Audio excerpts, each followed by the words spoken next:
تیره زمانه کې بزرگانو کې یو بزرگ تیر شوی دی ابراهیم ابن ادهم رحمت الله علیه. د بادشاهی پرې ښودله او لاړه ځنګل ته او وایي چې زه باچاهي نه کوم، زه به غلامي کوم، د الله تعالی د دین پیروي به کوم او زه د دې غفلت د خوا به بیدارېږم. لاړه ځنګل ته، په ځنګل کې کېناستو، په ځنګل کې وکتل چې یو بل بزرګ الله الله یې کول.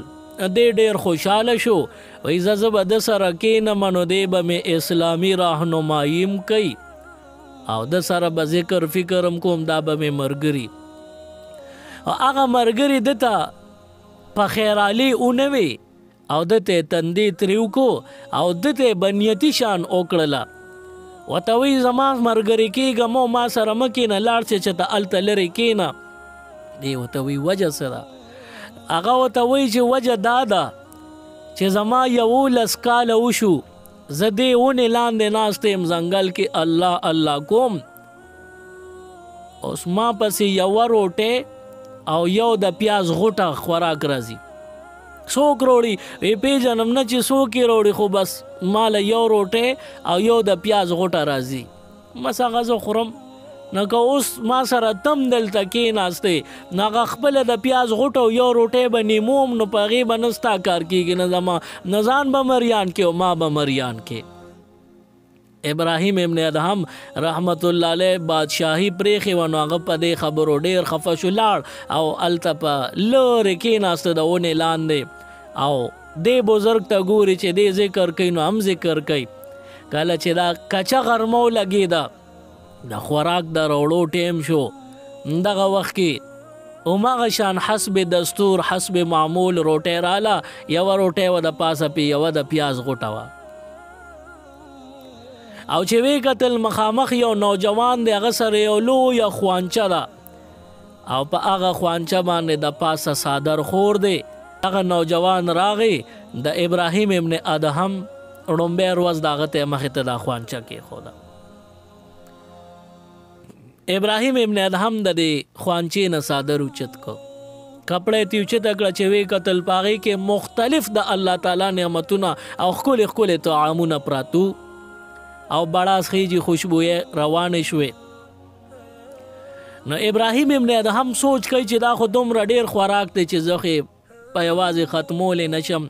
نو لاړ، نو هغه د اونې لاندې 11 کاله چې عبادت کړی دی هغه ته یې نږدې کړو، وایي تم را سره خوره. نو خو ملامت او چې ما درته په یو پیاز غوټه او په یوه روټۍ کې دونه بنیتي کړی او تا ماله تازه خوراکونه یوه خوانچه ډکه راوړه، نو دا خو ډېر ملامت او. نو دې بزرګو سره خوراکو کې ابراهیم ابن ادهم هم خوراکو کو، ډېر په مینه خوراک یې وکړو.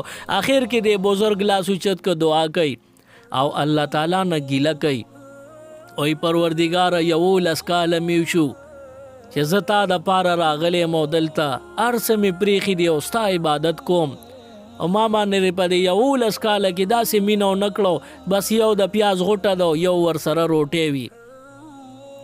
او دا نن راغلی دی، د ده خو کلونه نه چې ورځ یې نه شوي، نن یې ړومبی ورځ ده او دومره ښکلې خوانچه دې وله راولېږله، نو دا ګیله یې ترې وکړه. غیبي اواز ورته شوی دی، زما ناشکره بنده، زما د عبادت دپاره تا دنیا پرېښو، نو په دنیا کې ته زمیدار وې، پټي ته بتلې کروندې به دې کولې، چې کله به د روټۍ ټیم شو نو بچو به درپسې پټي ته یو پیاز غوټه او یو روټۍ دروړه. نو ادې زما د رضا دپاره پرېښي دي او دلته راغلی په ځنګل کې عبادت کې، نو چې زما دپاره دې څومره څه پرېښلو مغمره مې دلته هم درکه، هلته به دې ځان کړو، ځان به دې ستړی کو او درکو به مې خوراک به مې درکو. اوس دلته دنیا نه هر څه نه دې مخ اړولی دی، دلته آخرت دپاره فکر کې ځنګل ته راغلی، نو دلته هم دله مفتو کې مقه خوراک در کوم. او دا چې تا ته مخامخ ناست دی او وی چې یوه ورځې وشوه، نو د زما دپاره شاهانه مجلس او محلات پرېښي دي او شاهي او بادشاهي پرېښودې ده او شاهانه خوراکونه یې پرېښي دي، نو هغه څه چې یې پرېښودل دلته په ځنګل کې هم دله ورکوم. نو معلومه شوه چې انسان قرباني د الله تعالی د پاره ورکي نو دا ضایع نه زی دل الله تعالی ورکي او که تاسو وایي چې زمونږ رزق دې زیات شي نو په خلکو ډیر خوراکونه وکړي د خلکو ملمستیا ډیره وکړي خیراتونه ډیر وکړي نو تاسو په نورو خلکو خو د نورو خلکو حسابه تاسو له الله تعالی درکوي